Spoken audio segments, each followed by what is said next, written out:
You'll notice as I get down deeper into these piles that there's a huge amount of cleaning products and disinfecting wipes. That's also something I find in every single hoarder house, is an overload of cleaning supplies. So you know they want their house to be clean. You know that they know what it takes to get it clean, but the disorder just stops them cold. And so there's motivation in what you find in hoarding piles. You see motivation everywhere, but you don't see the follow through because of that brick wall that's set up in those frontal lobes of the brain. A lot of you have heard me explain this before, but there are two lobes in the front of the brain. One deals with emotional regulation, and the other deals with heavy decision making. And it's almost like they're connected. The decision making part is pretty obvious. They can't make the decision to throw things away, but it's also active in other parts of their life.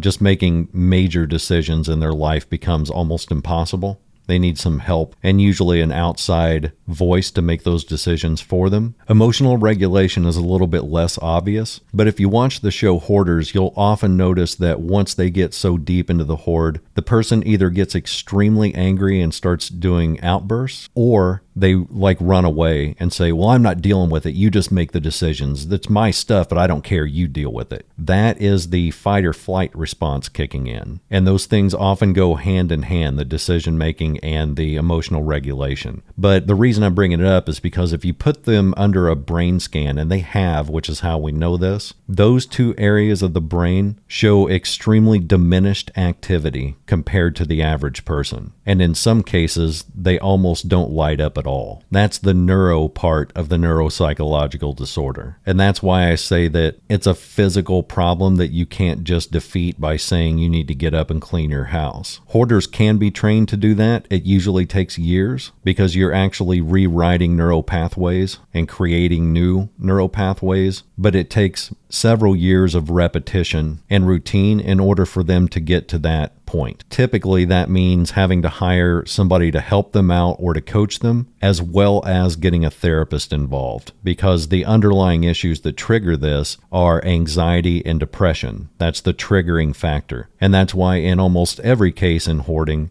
you find that there's been a severe problem like a death in the family, or a very nasty, terrible divorce, or the loss of a very important career, some sort of traumatic loss that triggers the hoarding issues.